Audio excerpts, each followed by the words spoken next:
जय श्री कृष्णा। पिछले भाग में हमने जय विजय का वैकुंठ से पतन यह कथा अपने हरि उद्योग इस चैनल के माध्यम से सुना। अब इस भाग में हम हिरण्यकश्यपु और हिरण्याक्ष का जन्म तथा हिरण्याक्ष की दिग्विजय यह कथा सुनेंगे। तो आइए कथा में प्रवेश करते हैं।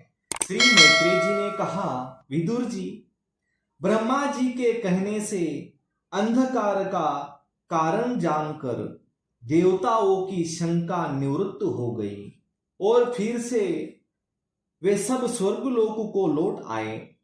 इधर दीति को अपने पतिदेव के कथनानुसार पुत्रों की ओर से उपद्रवादि की आशंका बनी रहती थी, इसलिए जब पूरे 100 वर्ष बीत गए तब उस साध्वी ने 2 एमज मतलब जुड़वे पुत्र उत्पन्न किए।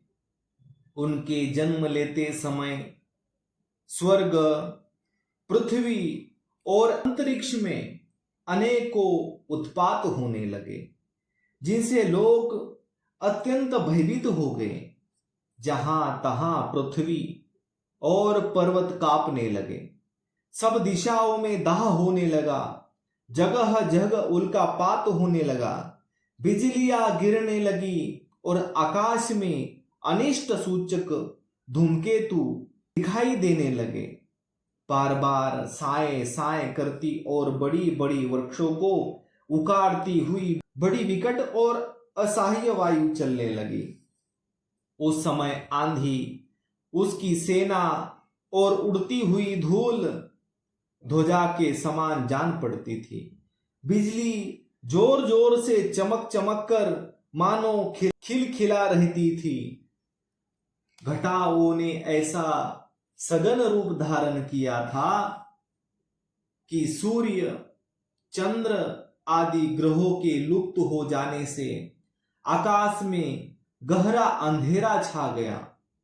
उस समय कहीं कुछ भी दिखाई न देता था। समुद्र दुखी मनुष्य की भांति कोलाहल करने लगा। उसमें ऊंची ऊंची तरंगे उठने लगी और उसके भीतर रहने वाले जीवों में बड़ी हलचल मच गई। नदियां तथा अन्य जलाशयों में भी बड़ी खलबली मच गई और उनके कमल सूख गए। सूर्य और चंद्रमा बार बार ग्रसे जाने लगे तथा उनके चारों ओर अमंगल सूचक मंडल बैठने लगे। बिना बादलों के ही गरजने का शब्द होने लगा तथा गुफाओं में से रथ की घरघराहट का सा शब्द निकालने लगा। गांवों में गिधड़ और उल्लुओं के भयानक शब्द के साथ सियारियां मुख से दहकती हुई आग उगलकर बड़ा अमंगल शब्द करने लगी। जहां तहां कुत्ते अपनी गर्दन ऊपर उठाकर कभी गाने और कभी रोने के समान भांति भांति के शब्द करने लगे। विदुर जी, झुंड के झुंड गधे अपने कठोर खुरों से पृथ्वी खोदते, इंकने का शब्द करते, मतवाले होकर इधर उधर दौड़ने लगे। पक्षी गधों के शब्द से डरते, डरकर रोते, चिल्लाते अपनी घोंसले से उड़ने लगे। अपनी खीरों में बंधे हुए और वन में चरते हुए गाय बैल आदि पशु डर के मारे मलमूत्र त्यागने लगे। गोए ऐसी डर गई कि दुहने पर उनके थनों से खून निकलने लगा। बादल पीप की वर्षा करने लगे। देव मूर्तियों की आंखों से आंसू बहने लगे और अंधी के बिना ही वृक्ष उकड़ उकड़ कर गिरने लगे। शनि, राहु आदि क्रूर ग्रह प्रबल होकर चंद्र, बृहस्पति आदि सौम्य ग्रहों तथा बहुत से नक्षत्रों को लांग कर वक्र गति से चलने लगे तथा आपस में युद्ध करने लगे। ऐसे ही और भी अनेकों भयंकर उत्पात देखकर सनकादि के सिवा और सब जीव भयभीत हो गए तथा उन उत्पातों का मर्म न जानने के कारण उन्होंने यही समझा कि अब संसार का प्रलय होने वाला है। वे दोनों आदि दैत्य जन्म के अनंतर शीघ्र ही अपने पोलाद के समान कठोर शरीर से बढ़कर महान पर्वतों के सदृश हो गए तथा उनका पूर्व पराक्रम भी प्रकट हो गया। वे इतने ऊंचे थे कि उनके स्वर्णमय मुकुटों का अग्रभाग स्वर्ग को स्पर्श करता था और उनके विशाल शरीरों से सारी दिशाएं आच्छादित हो जाती थीं। उनकी भुजाओं में सोने के बाजूबंद चमचमा रहे थे। पृथ्वी पर जो वे एक एक कदम रखते थे उसी से भूकंप होने लगता था और जब वे खड़े होते थे तब उनकी जगमगाती हुई चमकीली करधनी से सुशोभित कमर अपने प्रकाश से सूर्यों को भी मात करती थी। दोनों यमज थे। प्रजापति कश्यप जी ने उनका नामकरण किया। उनमें से जो उनके वीर्य से दिति के गर्भ से पहले स्थापित हुआ था उसका नाम हिरण्यकश्यपु रखा और जो दिति के उदर से पहले निकला वह हिरण्याक्ष के नाम से विख्यात हुआ। हिरण्यकश्यपु ब्रह्मा जी के वर से मृत्यु भय से मुक्त हो जाने के कारण बड़ा उद्धत हो गया था। उसने अपनी भुजाओं के बल से लोकपालों के सहित तीनों लोकों को अपने वश में कर लिया। वह अपने छोटे भाई हिरण्याक्ष को बहुत चाहता था और वह भी सदा अपने बड़े भाई का प्रिय कार्य करता रहता था। एक दिन वह हिरण्याक्ष हाथ में गदा लिए युद्ध का अवसर ढूंढता हुआ स्वर्गलोक में जा पहुंचा। उसका वेग बड़ा असह्य था। उसके पैरों में सोने के नुपुरों की झंकार हो रही थी।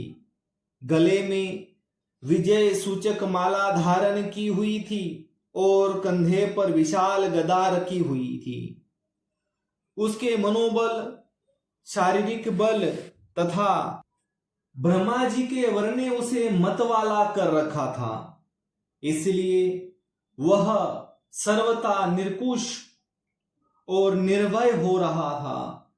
उसे देखकर देवता लोग डर के मारे वैसे ही जहां तहां छिप गए, जैसे गरुड़ के डर से सांप छिप जाता है। जब दैत्यराज हिरण्याक्ष ने देखा कि मेरे तेज के सामने बड़े बड़े गर्वीले इंद्रादि देवता भी छिप गए हैं, तब उन्हें अपने सामने न देखकर वह बार बार भयंकर गर्जना करने लगा। फिर वह महाबली दैत्य वहां से लौटकर जल क्रीड़ा करने के लिए मतवाले हाथी के समान गहरे समुद्र में घुस गया, जिसमें लहरों की बड़ी भयंकर गर्जना हो रही थी। जो ही उसमें समुद्र में पैर रखा कि डर के मारे वरुण के सैनिक जलचर जीव हकबका गए और किसी प्रकार की छेड़छाड़ न करने पर भी वे उसकी धाक से ही घबराकर बहुत दूर भाग गए। महाबली हिरण्याक्ष अनेक वर्षों तक समुद्र में ही घूमता और सामने किसी प्रतिपक्षी को न पाकर बार बार वायु वेग से उठी हुई उसकी प्रचंड तरंगों पर ही अपनी लोहमयी गदा को आजमाता रहा। इस प्रकार घूमते घूमते वह वरुण की राजधानी विभावरीपुरी में जा पहुंचा। वहां पाताल लोक के स्वामी, जलचरों के अधिपति वरुण जी को देखकर उसने उनकी हंसी उड़ाते हुए नीच मनुष्य की भांति प्रणाम किया और कुछ मुस्कुराते हुए व्यंग से कहा, महाराज, मुझे युद्ध की भिक्षा दीजिए।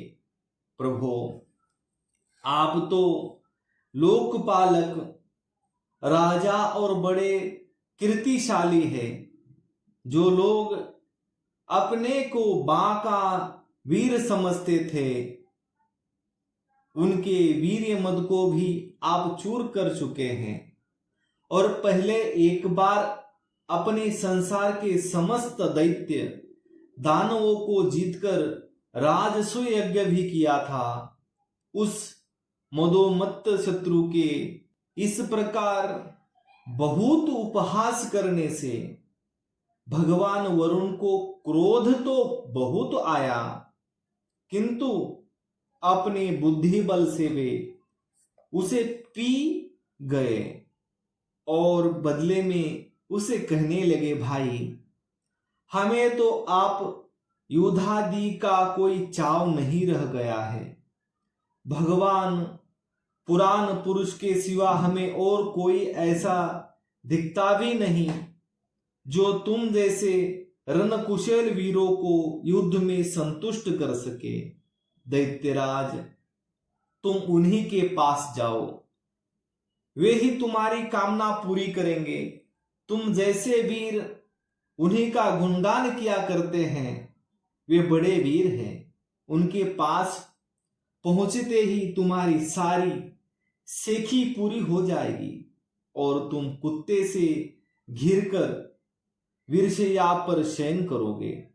वे तुम जैसे दुष्टों को मारने और सत्पुरुषों पर कृपा करने के लिए अनेक प्रकार के रूप धारण किया करते हैं। तो आज के लिए इतना ही।